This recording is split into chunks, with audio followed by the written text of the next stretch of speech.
The next morning, the sun was just peeking over the horizon. Stretching lazily, Ryen got out of bed, washed up, and stepped into the courtyard. There, he spotted Keqing and Ganyu examining the vegetable patch. After signing the initial contract and enjoying their meal the previous night, neither of them had returned home. With little on their schedules for the next few days, and given the significance of exploring an entirely new world, they had decided to stay. The villa was spacious enough, with plenty of guest rooms to accommodate everyone. Ningguang and Zhongli, however, had left after dinner.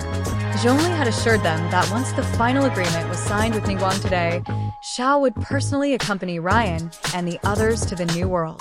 His reasons were twofold: to conduct an on-site assessment and to see if Xiao might find a way to alleviate the karmic debt weighing on him.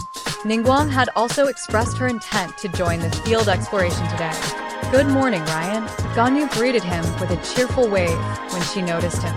"There's some kanji in the main hall. It should still be warm. You should have some while it's hot." Keqing straightened up and chimed in. "Ryen, when are we heading to the other world today?" Ryen chuckled, amused. "Why do I feel like you're more impatient than I am?" Keqing crossed her arms and sighed dramatically. "Of course I'm impatient. I want to see more of the wonders from that world. If it weren't for yesterday's all-day meeting, I would have gone with you. I still can't believe I missed whatever you built yesterday. It's such a shame." Ryen grinned. "Soon. We'll leave once Xiao and Ningguang arrive. After signing the final agreement, we'll head out together." As if on cue, the courtyard gate creaked open. Ningguang entered first, dressed in the same elegant qipao she had worn the day before. On closer inspection, though, it seemed slightly different, likely part of an extensive wardrobe tailored to that specific style. She was followed by Xiao, and behind him was another familiar figure, Zhongli. Ryen couldn't help but smirk inwardly. He had suspected Zhongli wouldn't miss the chance to explore this new world firsthand. "Good morning, Ryen," Ningguang greeted with a small smile. "I heard you mention me. Am I late?" "Not at all," Ryen replied, shaking his head. "You're right on time. I've only just woken up." But he glanced pointedly at Zhongli, feigning curiosity. And who might this be? The glimmer of amusement in Ryen's eyes didn't escape Zhongli, who could only sigh inwardly. He had anticipated that Ryen would see through his pretense instantly. Before Zhongli could respond, Xiao stepped forward and offered an explanation. "This is Mr. Zhongli," Xiao said with a straight face. "I happened to meet him this morning. He's exceptionally knowledgeable, versed in both celestial and earthly matters. I hold him in great esteem. Considering the importance of this exploration, I thought having Mr. Zhongli with us would be beneficial.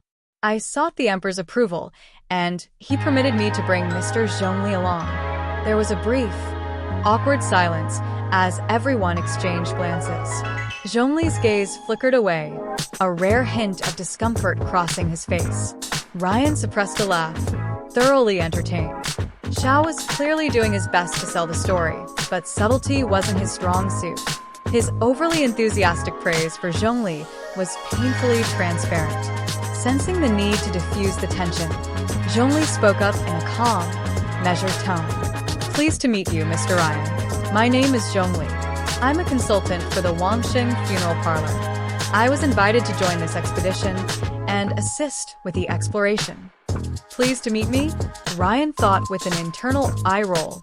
Zhongli was truly adept at playing dual roles, effortlessly slipping into his facade. Still, Ryen saw no reason to expose him. That would ruin the fun.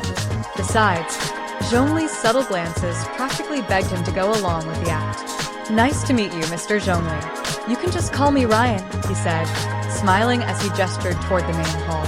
"Come in. Once the agreement is signed, we'll set off." The group followed Ryen to the sitting room.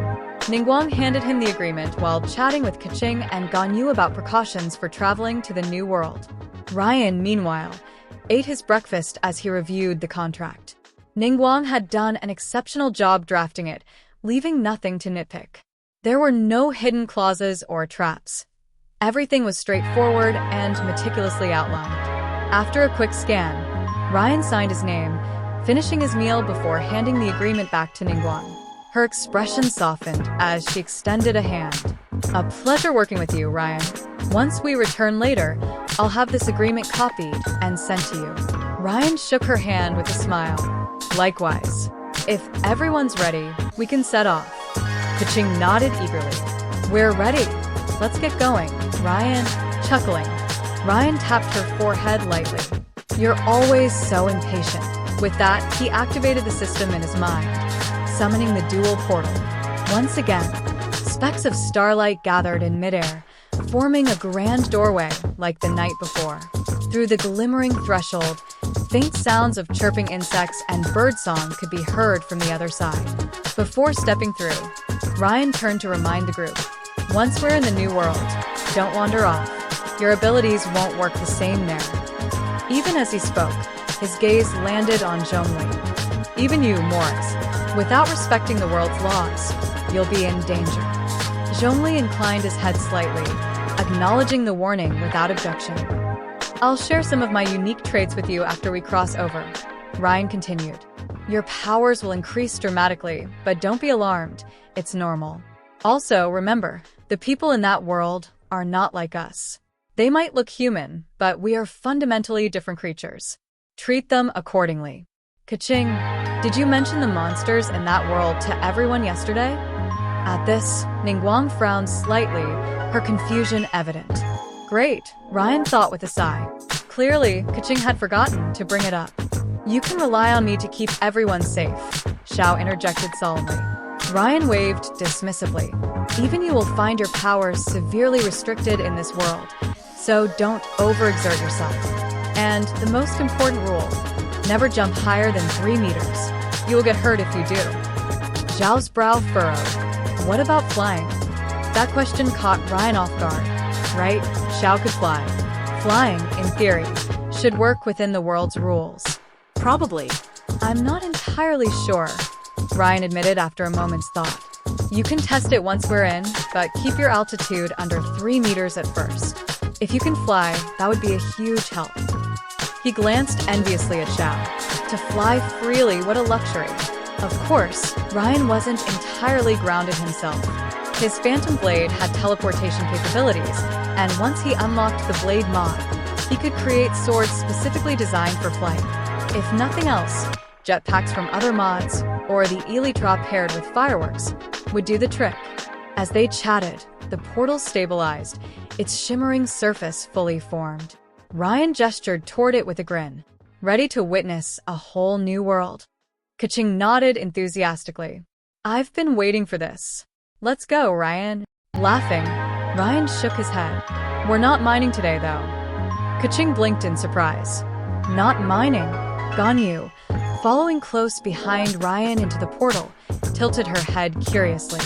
If we're not mining, then what are we doing? As they stepped into the familiar cubic landscape of the blocky world, Ganyu couldn't help but feel that the surroundings looked subtly different from the last time. Ryen turned to check on the others. Ningguang and the rest were gazing around in wonder, clearly fascinated by their new environment. Suppressing a chuckle, Ryen pointed toward a structure in the distance. Today, he declared, we're building a floating island base.